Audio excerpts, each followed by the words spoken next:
Good morning, Paula. Thank you for being here. Hi, Vesta. Hope everybody is doing well on this Thursday morning. Hi, Linda and Diane. For those of you watching, if you're new, please jump on, say hello, and let us know where you're watching from. So I got a really cute project for us today. I can't wait to show it to you. Hi, Jasmine. One reminder that this month with Stampin' Up! For every $50 that you spend, you will get a $5 coupon that you can redeem in August. So that is always fun. Hi, Lynn. And so keep that in mind. That is for this month. Hi, Diane. I thought bringing my laptop a little closer to me would help me read comments and things a little easier. These eyes are not getting any younger. And hi, Beth. Hi, Donna. Look at Donna jumping on. Yay. Really need to get in and get my eyes rechecked. I know for a fact that this prescription is going to need change just a little bit. So anyway, hi, Anne. And Anne was in, we met in Waverly. So you were at the Fab 4 event. That is awesome. That was such a nice time. I'm so glad that you were able to make it. Hi, Dawn and Mindy. Okay, so we've got quite a few jumping on. A little announcement. I will not be live next Thursday. I leave Saturday morning out of town for a pet sitting and house sitting job. However, I am going to give you a challenge next week. So even though I won't be live, I will be posting something that I want to challenge you with. Okay? Hi, Susanna. While I am flipping the camera around, please say good morning to each other. I need to just rearrange some things in my craft space, and then we can get started on today's mystery. Okay, hold on. Okay, almost hit the wrong button there.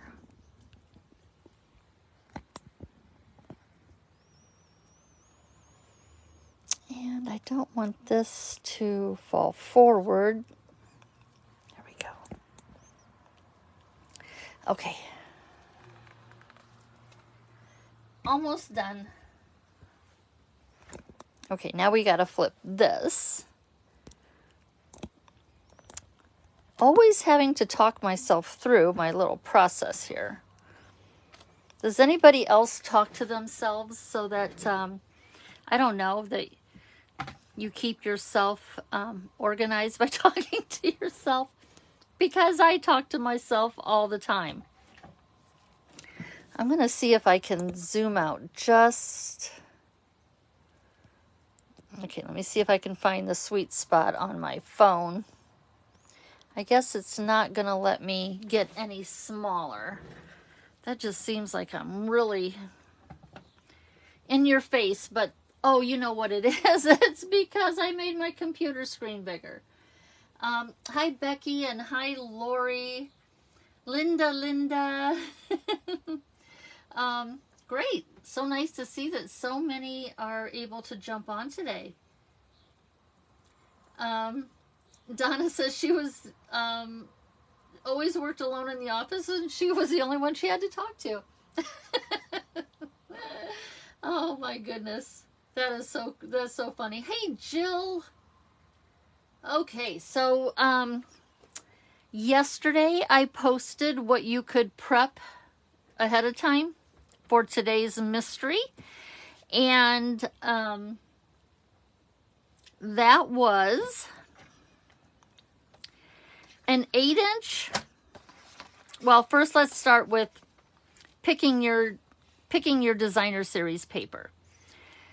This is piece from the Wildly Flowering Designer Series paper pack, 12 by 12. And what I did is I looked at the colors that were in this print, and I picked 2 colors I wanted to bring out. I wanted to bring out the early espresso, and I went with Boho Blue, the lighter shade of Misty Moonlight. You can see a lighter shade of blue there. I decided to bring those 2 colors out.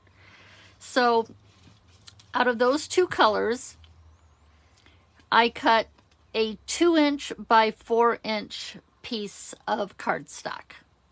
Okay, if there had been designer series paper in these 2 colors that I wanted to use, you could use designer series paper also. I like to bring cardstock into my quilt cards because it's a really nice solid. And your embossing or your quilting really shows up nice on it. So those are the 2 colors that I brought in. And then I need a 3rd color for my quilt block, and it's more or less like a background color. And so I chose the basic white, and the basic white will have really nice contrast with all 3 of these. So my 8-inch square piece of cardstock is basic white, and these will be the colors that are in my quilt block. Okay, so start with that designer series paper to get what colors you want to draw out. So what we're going to do, now you can do this next step with a pencil and a ruler if you would like. I'm going to use my scoring blade on my trimmer. When I go to do the quilting, I can tell you, there's not going to be any lines showing. But if there is, then it's going to get worked out when I put the pieces in the embossing folder and run that through. So the only thing is sometimes your score lines can be a little hard to see. But if you just tilt the paper towards you, you can see the lines just fine. But you do it whichever way is good for you. Now, I have done this before.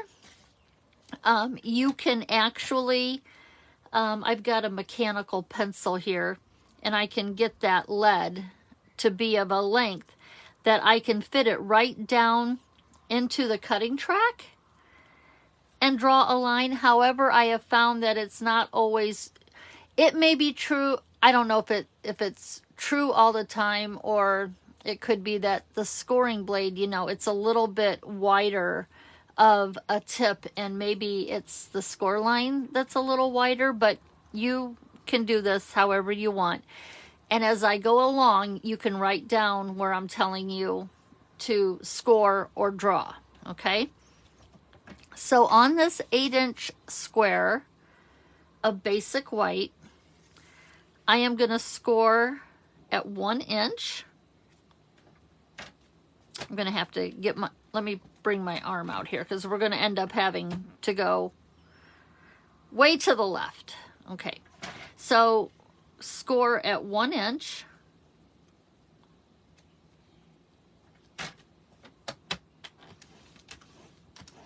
One inch, 3 inch, 5 inch,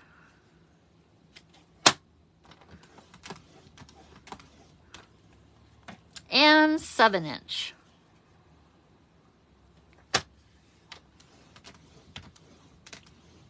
Okay, I'm just making some nice grooves so that I can see my score lines here. Okay, now we're going to rotate the sheet just 1 turn, quarter of a turn. Now you can see my score lines showing up when they're horizontal like that. And we're going to repeat the pattern. So we are creating our grid. So That was 1 inch, 3 inch,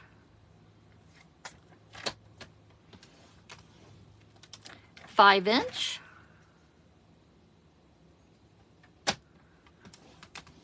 and 7 inch.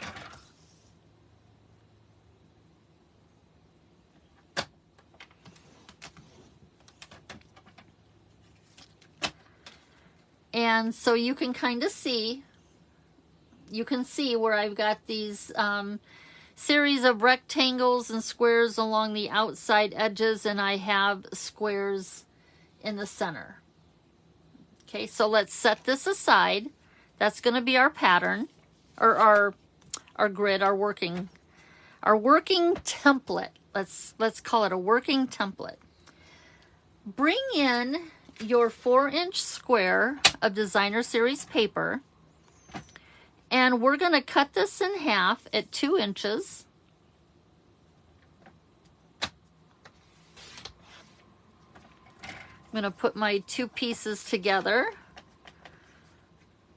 turn them horizontally, and we're going to cut them at 2 inches again. Hold on. I'm a little short on the one. I might have had my square too big. We are about to find out. So you should have 4 2-inch squares. I will make it work. So you got 4 2-inch squares out of your 1 4-inch square of designer series paper. When it comes to these 2 colors, it doesn't matter which is A or which is B. Okay, so I'm just gonna go, I'll go with the early espresso. These are, I'm gonna cut the pieces which are for the pieces that are A. Okay, I'm gonna turn this lengthwise because I need a 2-inch square. And now I need 4 1-inch squares. So I am going to just use the ruler that's on both sides of my cutting track, and I've got 1 inch on both sides.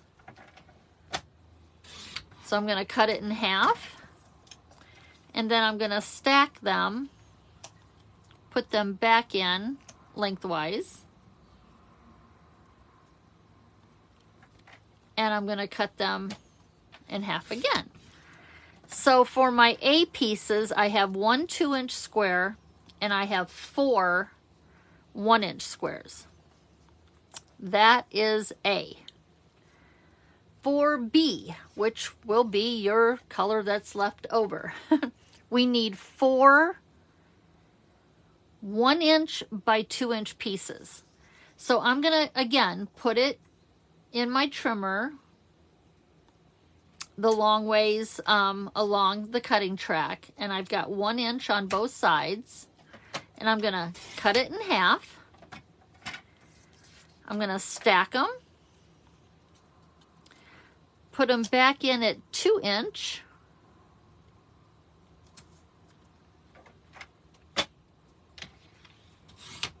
and cut again. So now I have 4 pieces that are 1 by 2s, and that is B. These are your B pieces.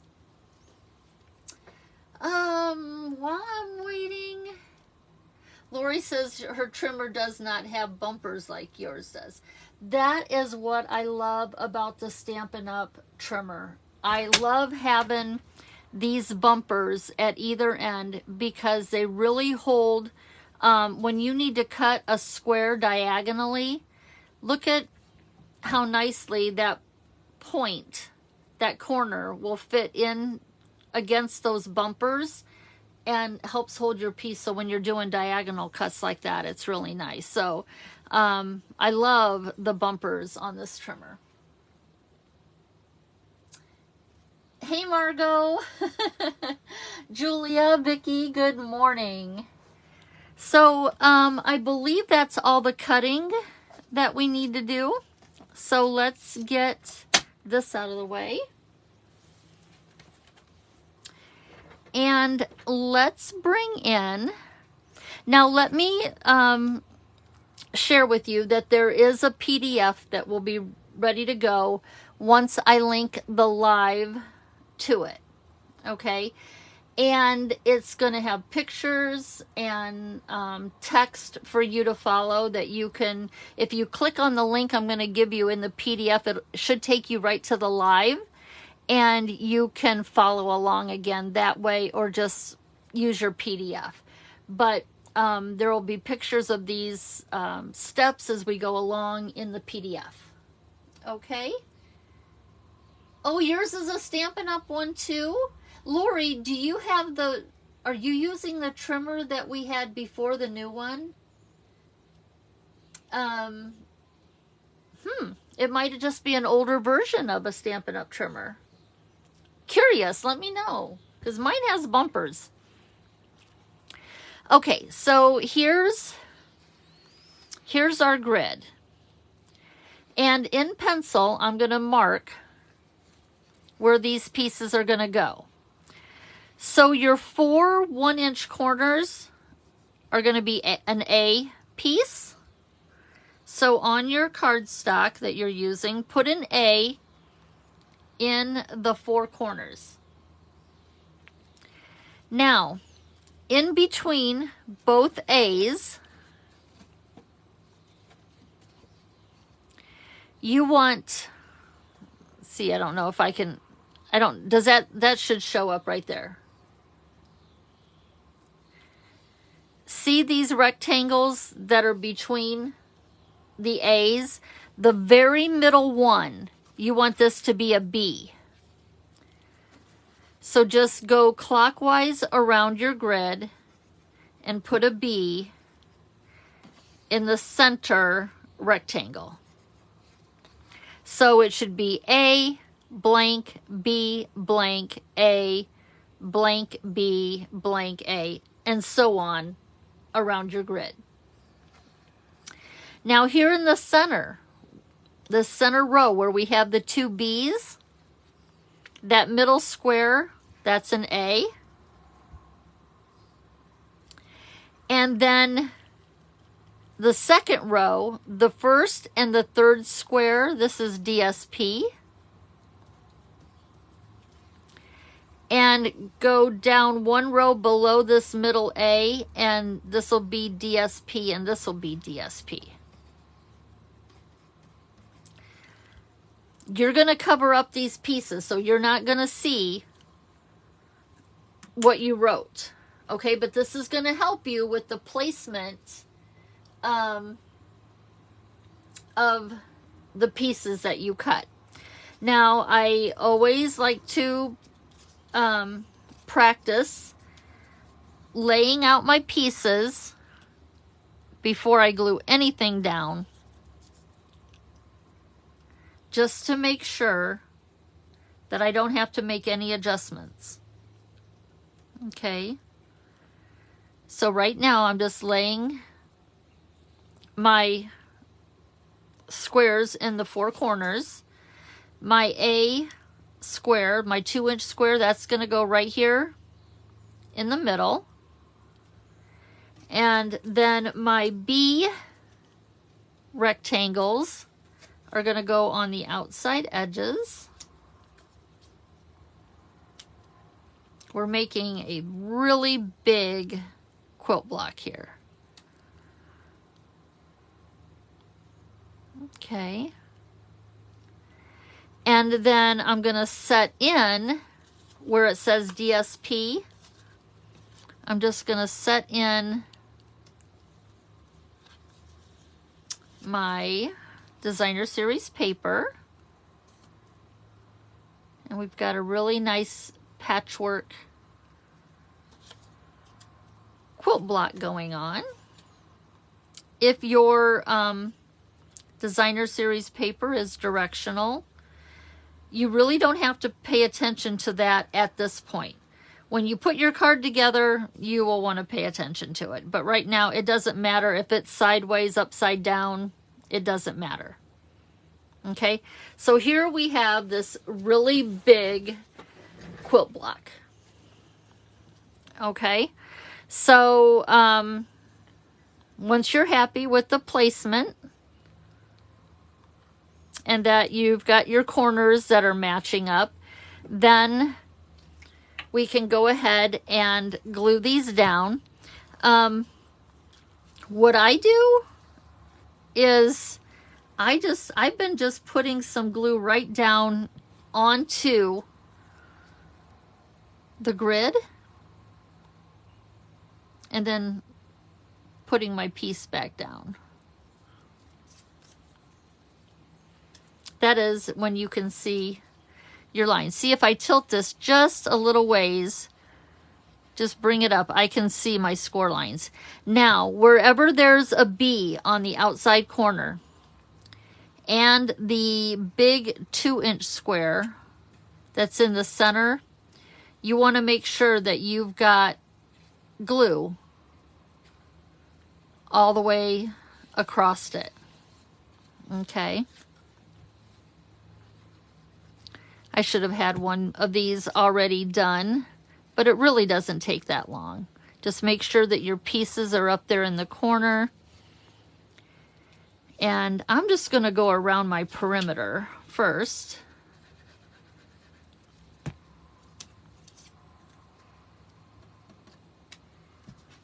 Just going to make sure that my pieces are in those score lines. And all the way to the outside edge. It needs to move just a little bit.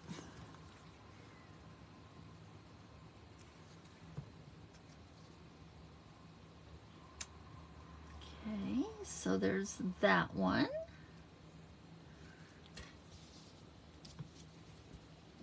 I can see this one pretty good.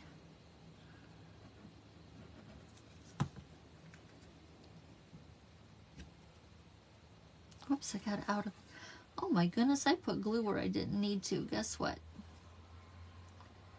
Guess what's gonna come in really handy?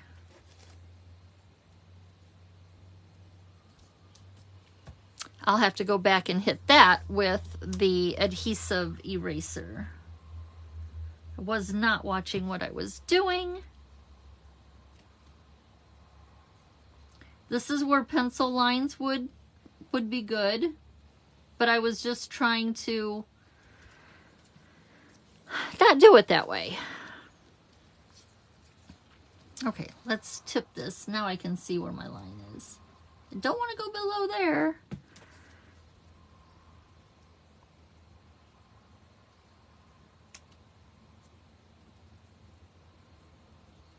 Okay, and then I'm going to work. I'm just going to go ahead and put this on here. That way I make sure that I've got glue covering the back.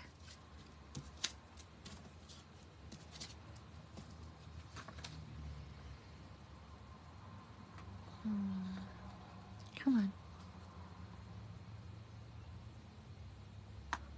There we go. Just slide this up into place right there. My gosh, I am making a mess today. Not sure what that's all about. I don't feel rushed. I just must, you know, one of those days where your fingers are just, instead of having 10 or 5 on one hand, I feel like I've got 6 or 7.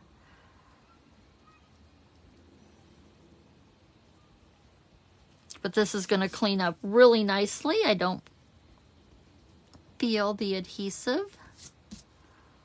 I'm going to go back the other way just to make sure.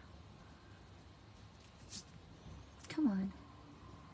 And you have to be careful when you're using these erasers, especially with dark cardstock. I've actually like moved the color from the cardstock right onto the white. So you have to be careful. And now just put in the designer series paper. So doing it like this, I can't drop my piece.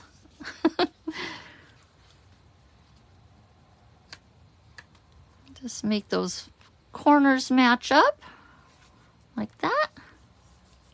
Again, laying them down, if they're directional, you do not have to pay attention to that right now.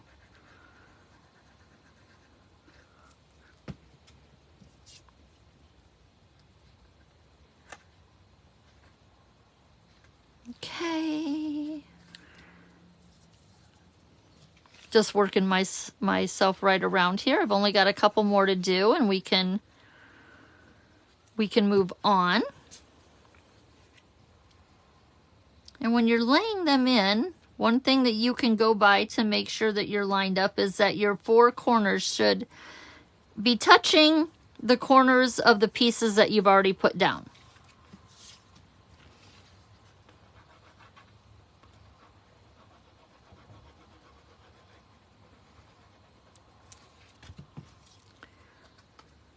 And so I'm just going to line up my corners there and get them to touch as closely as I can. Okay, this corner needs to go up just a little bit. Okay. And there is your 8-inch quilt block. Now we're going to give this glue a little time to dry. Can anybody, does anybody want to take a guess at where this is going?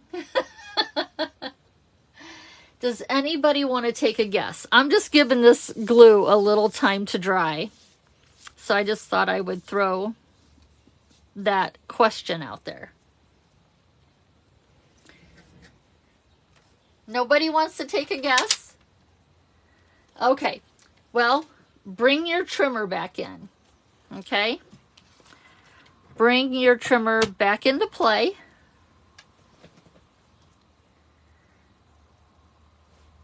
Okay, some of you are getting it. You figured it out. This is another version of a piece it, chop it. Okay? So what's nice about a piece it, chop it is that you can work with bigger pieces, which are easier to handle. And then when you chop it up, it looks like you chopped all those, or that you cut all those little pieces. So what we're going to do is we're going to put it back in our trimmer, and we're going to put it at 4 inches, because we are going to create 4 4-inch squares. So I'm going to cut it in half like that.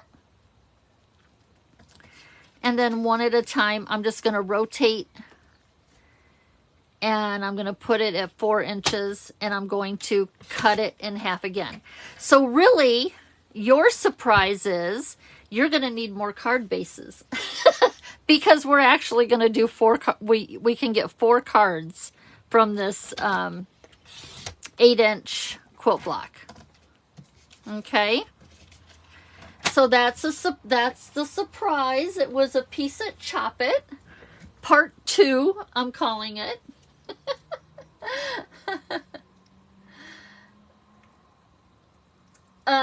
See, you just, I saw a pattern, and I'm like, and I saw just like the small version. I'm like, what if I built this a little bigger? Could I start out with one big piece and chop it up and get my 4 quilt blocks here?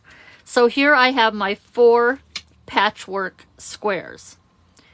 So once you have your squares, then you want to do your quilting. And I have done this ahead of time because I wanted to show you just what some different embossing folders look like. So those are cards to be made. So here is that circle dot embossing folder. Looks really, really cool on this patchwork. So that'll be a card. This is the Cute Crochet. It's very subtle. Can you see how subtle it is? But you can definitely see the different blocks that are in that embossing folder. Really lays this down nicely. Doesn't have a lot of loft to it like if you were quilting a quilt. This one is the eyelet embossing folder. I love this one. So there's the eyelet. And then this one here, I accidentally debossed it. I meant, no, this is embossed, or is this the embossed side? Anyway, what I got was the debossed side. But you can see the zinnias in there, and you can see the leaves. So that's another embossing folder that I used. So we have 4 blocks. So I'm going to work with the circle. And I had, I've cut in my directions. I suggested that maybe you would want to wait on picking your layer and your card base just to see what speaks to you. You might have figured it out really quickly, but sometimes I wait to see what the individual quilt block is saying to me instead of looking at it as one big piece. So I'm going to layer my 4-inch square on top of a 4 1/8 square of Moody Mauve. So I'm going to bring the Moody Mauve out of my designer series paper, and that's what I'm going to layer my quilt block to. Now, I have some other samples to show you, because in the PDF, I'm going to give you the grid size and the how to make the grid for 2 different size squares. One, you will be using a 7-inch background instead of 8-inch. The other one is a 6-inch background. And you'll get smaller quilt blocks, which gives you more opportunity when you're designing your card to bring more elements in. But we're going to work with the big one for today. I'll show you what my cards look like using the smaller quilt blocks. And like I said, your PDF will give you all the scoring instructions and what you need to create that large patchwork before you chop it up, okay?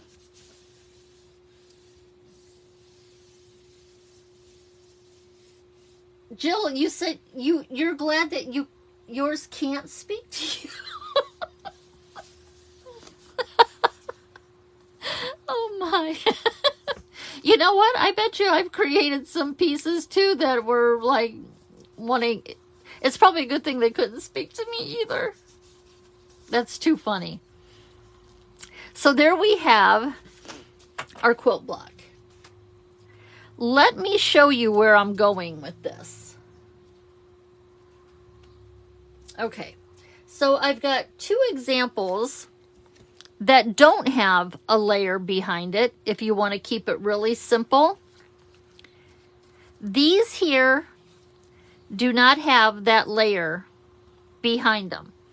And this is for a really quick and easy card because you don't have much real estate using such a big block on a card base where we're limited by space.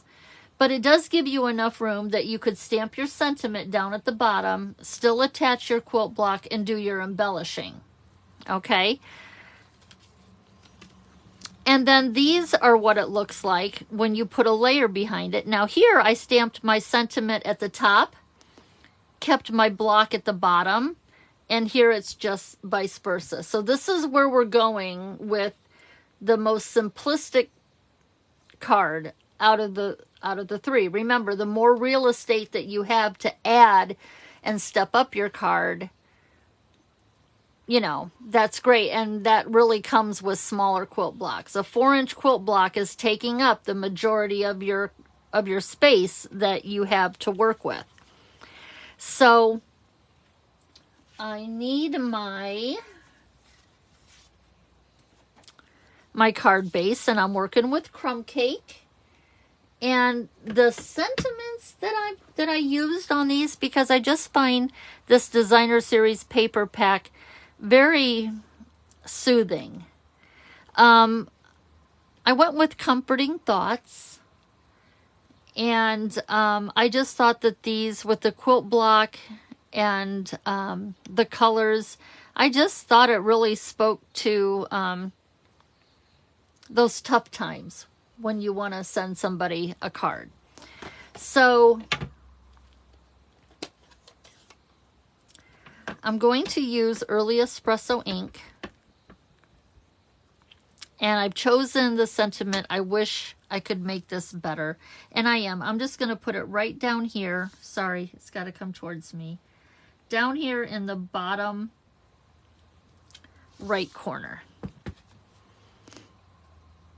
Now, I'm not using any dimensionals. I am trying to keep my card a little flat. I am going to be adding a ribbon, so I know that that's going to add a little bulk. I don't really work with ribbon a lot, but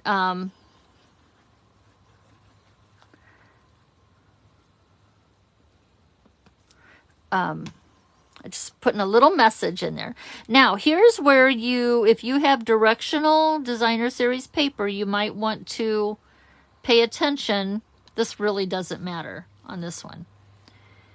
But it's at this point that you would want to pay attention to any direction that you got to keep or want to keep. Put that down. And this wasn't in the prepping instructions, but I'm going to put a 4 by 5 1/4 piece of the same designer series paper I used in my quilt block on the back, because we have to use up our designer series paper, and quilt blocks just don't use enough to use it up real fast. So go ahead and look. I didn't even look to see what direction that was, but I don't think it, some are upside down, some don't seem so much. I don't think anybody's going to notice that. Put my button on.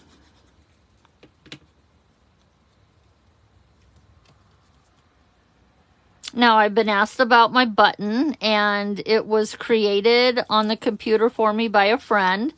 So I'm just going to assume that you can go into Word and create little symbols, and then I print it out on the basic white cardstock and punch out each one.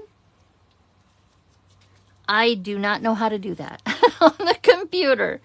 So, and then I just cut a little strip just to accent the inside of my insert. And again, these were not listed in the prep, but we all use them all the time anyway, so.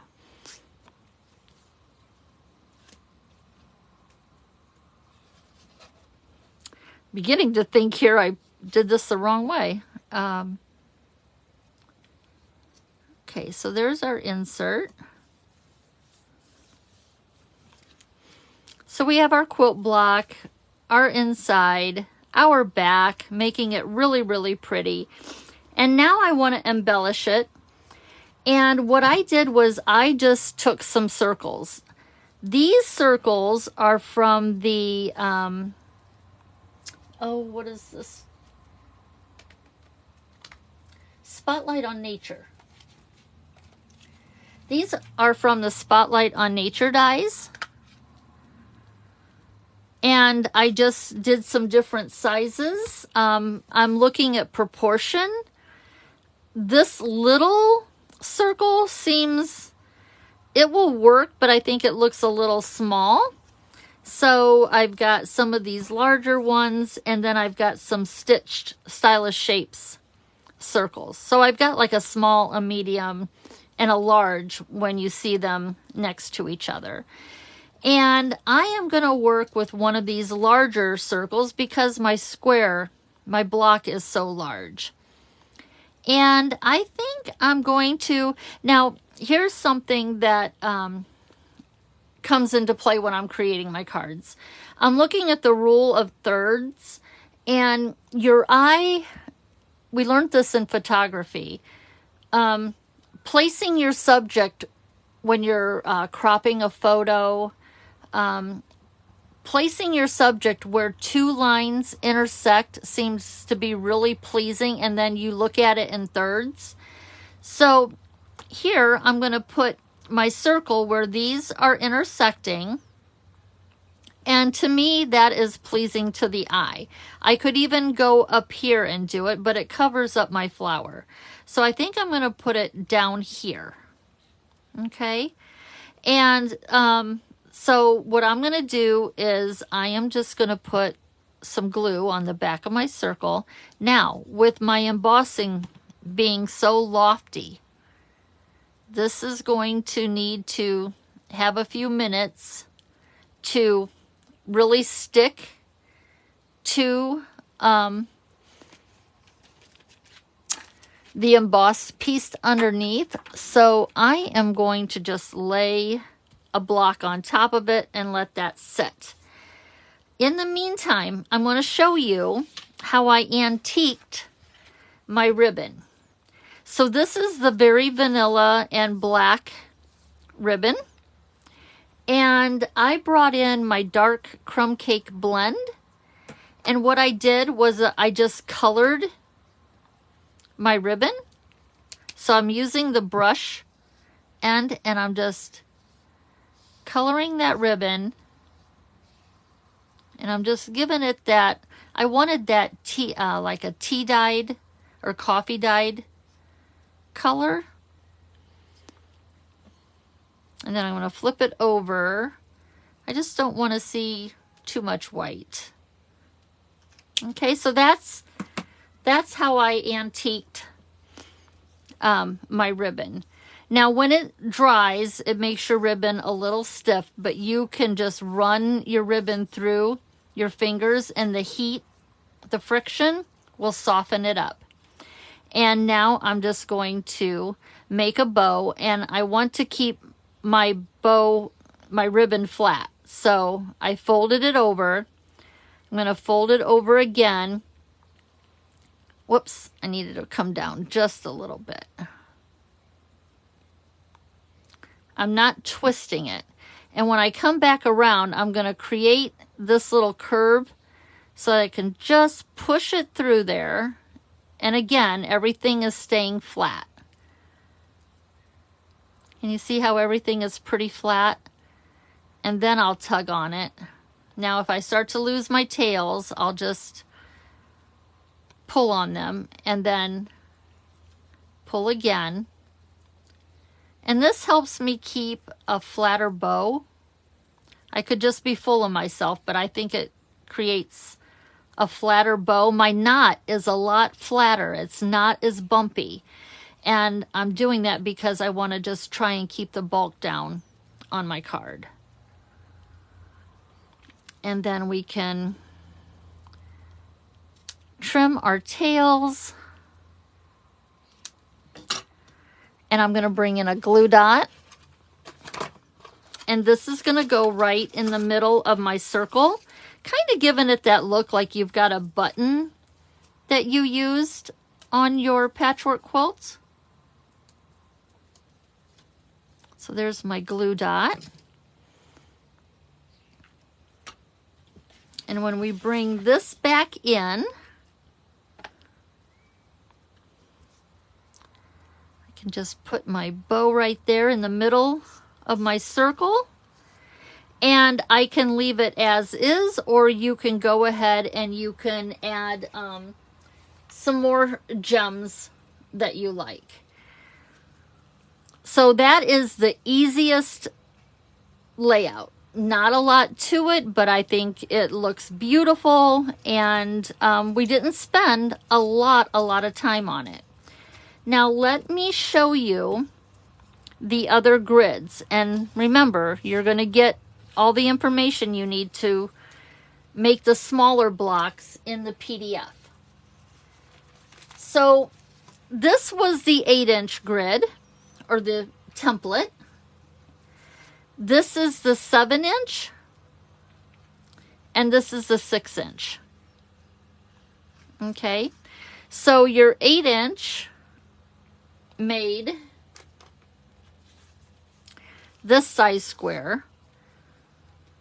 The 7-inch makes this size, so it's a 3.5-inch square. And see that when you get a 3.5-inch square, you're opening up more real estate. So that allowed me, I brought in some designer series paper and just cut a piece that covered the whole card front, but I came a little less than halfway and then just had it down at the bottom. Whoops, sorry, I was out of camera. So I didn't put the paper totally covering it. I just partially did it, and this brought some more interest to the front of my card. I stepped down the size of my circle, just looking at proportion, and then I added these little studs to my quilt block, which are the textured adhesive backed textured dots, the little metallic dots. And so that's the size block that I got with the 7-inch template. Now the 6-inch template, I got a smaller square, which was this 3-inch block. And now I did cover the whole front of my card base. And I worked with a smaller circle.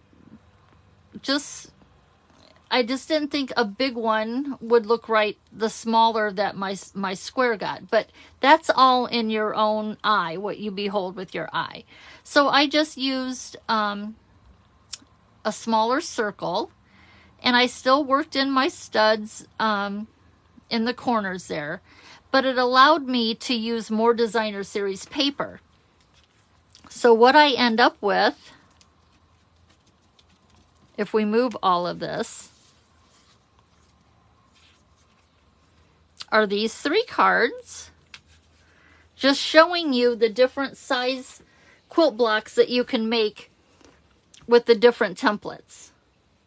Okay, so that is today's mystery quilt block, a piece at Chop It, where you'll be able to get 4 cards. You've got 4 quilt blocks, so you can make 4 cards. And you just have a lot of options.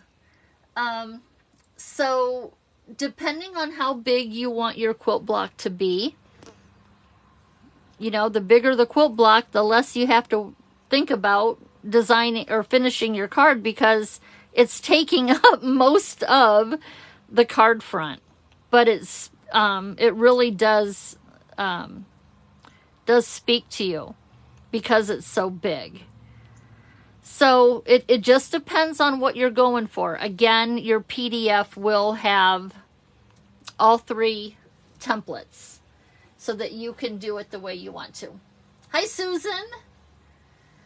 And you know, you can go ahead and use your template and just save the other ones for later. Maybe you only want to make 1 card, but you can quickly use that larger template, and then you've got 3 quilt blocks that you can reach for when you're in a hurry the next time. Okay, so because I have so many quilt blocks and cards, I want to give away 2 cards to those commenting during the live.